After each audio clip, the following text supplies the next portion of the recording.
So BlackBerry's gone and done what it does best by bringing a QWERTY keyboard to BB10, and while the Z10 impressed us with its fresh-faced operating system, it's the Q10 that actually feels like the true BlackBerry flagship.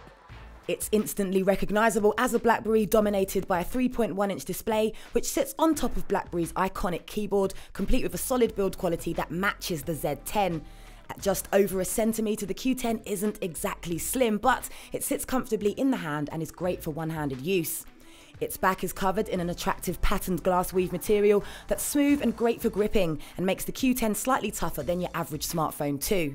A removable back cover means you can expect a replaceable battery and a micro SD card slot for storage expansion, while micro USB and HDMI ports and play and pause buttons are also on hand. Now the Q10 screen is tiny compared to the 4.3-inch Z10, but at least there's more space to play around with compared to the 9900's 2.8-inch screen. It's also BlackBerry's first AMOLED display, offering the same punchy, vibrant colours we've come to expect from OLED displays.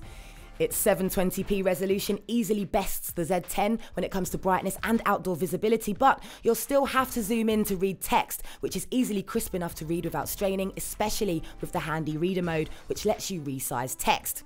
Now, rectangular videos on a square screen simply do not work, and there's no landscape orientation, so the Q10's 1:1 ratio screen means you probably won't be using it as your main device for video consumption or gaming, so a companion tablet might be a good idea.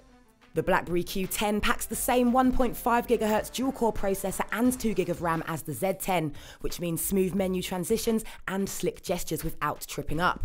Games offer a similar experience, with Need for Speed showcasing the benefit of having a physical keyboard, as certain controls like braking and boosting can be activated by the keypad.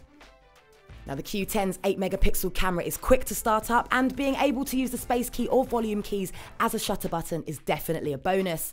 And shots with the Q10's 8-megapixel camera provide plenty of detail. And its useful HDR function offers noticeable improvements and extra detail in photos with varying levels of contrast, while the handy time shift feature is just as fun to use as before, allowing you to manipulate people's faces for that perfect shot. But it just can't compete with the HTC One's ultra-pixel sensor in low-light conditions or the variety of Android camera features. And should you want to, you can also shoot video and snap photos at a square aspect ratio.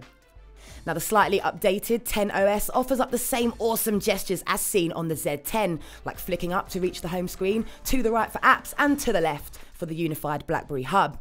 Coupled with the Q10's best keyboard yet, the Hub is even more useful as an all-in-one communication centre, serving up all your messages, emails and social network inboxes into one easy-to-reach location for ultra-smooth productivity. BlackBerry's legendary keyboard comes complete with genuinely useful keyboard shortcuts. You can, for example, use a variety of shortcuts within the messaging hub to delete, reply or forward emails. Even better is the ability to call, text, email, tweet and more right from the home screen. Now on to apps. BlackBerry World's app selection has improved, but it still can't begin to scratch the surface of the number of quality apps available on the Apple App Store or Google Play. While big names like WhatsApp and Skype are now available, the list of absentees like Spotify, Google Maps and tons of other big names is too hard to ignore. The BlackBerry Q10's battery life won't disappoint. It lasted much longer than the BlackBerry Z10 in day-to-day use and will definitely power through till bedtime with plenty of on-screen time throughout the day. Now, with its comparatively microscopic screen and an app store that's sorely lacking, it's a wonder why anyone would actually want to buy the Q10, especially when you compare its £530 price tag to the Nexus 4, the Samsung Galaxy S4 and the HTC One. But this is the smartphone the BlackBerry faithful have been waiting for, and it definitely delivers. It's BlackBerry's first QWERTY resurrection for true die-hard fans who don't care about speedy processors and big screens and place multitasking, communication and efficiency above all else.